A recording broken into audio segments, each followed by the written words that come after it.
Assalamualaikum warahmatullahi wabarakatuh. Perkenalkan, nama saya Linjana Ramau, NRP 2213-2599, kelas reguler 1B, Prodi D3 Rekam Medis Informasi Kesehatan. Saya mahasiswa di Sekolah Tinggi Ilmu Administrasi Malang. Tugas anatomi dan fisiologi tentang sistem respirasi. Dosen pengampu Henry Didi Harto S. Kepners MPD.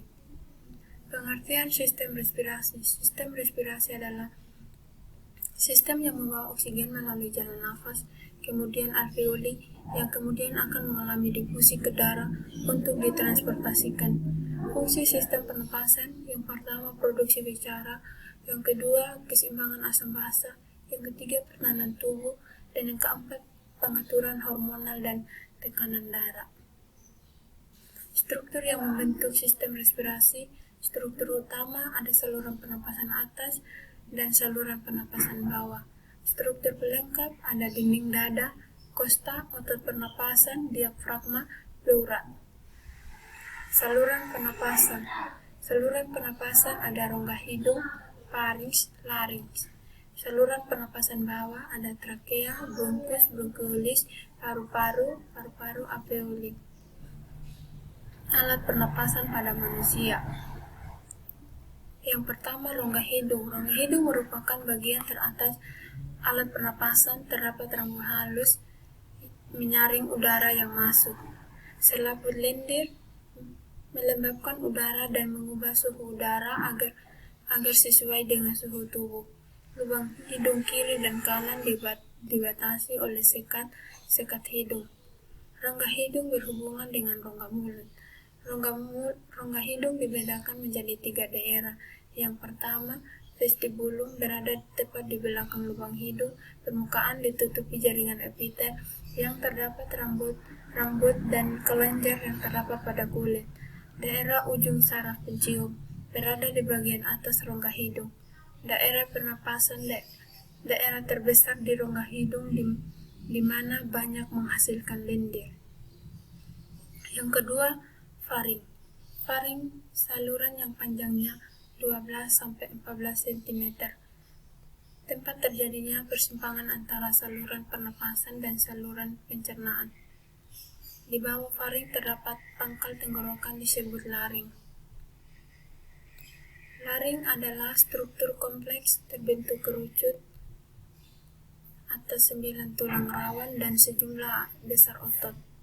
Panjangnya sekitar 3-4 cm. Tulang rawan yang terdapat pada pintu masuk laring disebut epiglotis. Epiglotis adalah suatu kelompok yang bertugas mengatur pergantian perjalanan udara pernapasan dan makanan pada persimpangan tersebut.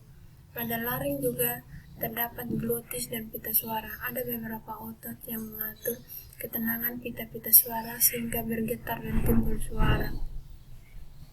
Yang keempat, trakea. Trakea merupakan pipa yang panjangnya kira-kira 11 cm dan terletak di depan esofagus. Dinding trakea terdiri atas 3 lapis, yaitu lapisan luar atau jaringan luar, lapisan tengah otot polos dan cincin tulang rawan. Yang ketiga, lapisan terdalam jaringan epitel yang bersedia yang menghasilkan lendir untuk menangkap benda-benda asing yang akan masuk ke paru-paru.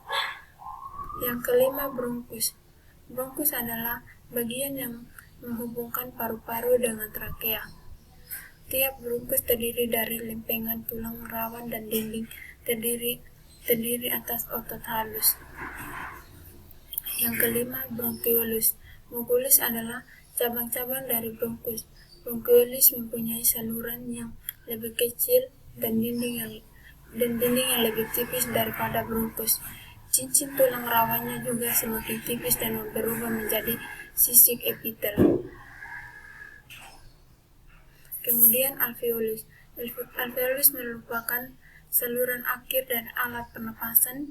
Dindingnya tipis, lembab, terletak erat dengan kapiler darah. Pada alveolus ini terjadi pertukaran oksigen dari udara bebas ke sel-sel darah dengan karbon dioksida dari sel-sel darah ke udara bebas.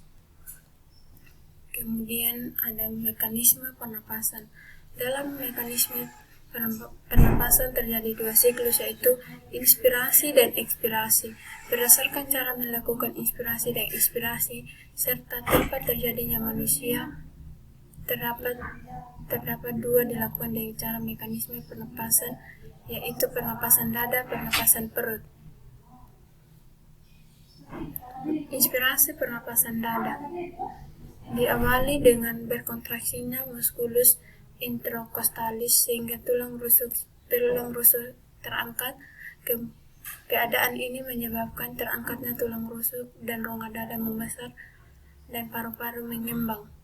Paru-paru mengembang menyebabkan tekanan udara rongga paru-paru menjadi lebih rendah dari tekanan udara luar. Dengan demikian, udara dari luar masuk ke dalam paru-paru. Ekspirasi pernapasan dada berlangsung saat muskulus interkostalis berelaksasi sehingga tulang rusuk menyempit dan paru-paru mengecil. Paru-paru mengecil menyebabkan tekanan udara dalam rongga paru-paru menjadi lebih tinggi dari tekanan udara luar, sehingga udara keluar dari paru-paru. Inspirasi pernapasan perut diawali dengan berkontraksinya otot diafragma sehingga diafragma yang semula melengkung berubah menjadi datar. Keadaan diafragma mendatar mengakibatkan rongga dada dan paru-paru mengembang. Tekanan udara rendah dalam paru-paru menyebabkan udara dari luar masuk ke dalam paru-paru. Ekspirasi pernapasan perut. Proses ekspirasi terjadi saat diafragma berelaksasi sehingga diafragma kembali melengkung. Keadaan melengkungnya diafragma mengakibatkan rongga dada dan paru-paru mengecil, sehingga tekanan udara dalam paru-paru naik dan udara keluar dari paru-paru. Volume pernapasan pada paru-paru. Volume udara pernapasan setiap orang berbeda-beda. Faktor-faktor yang menyebabkan bervariasinya volume udara yang dilepaskan oleh paru-paru yaitu cara seseorang melakukan pernapasan, 2. Kekuatan bernafas, yang ketiga posisi badan seorang melakukan pernapasan.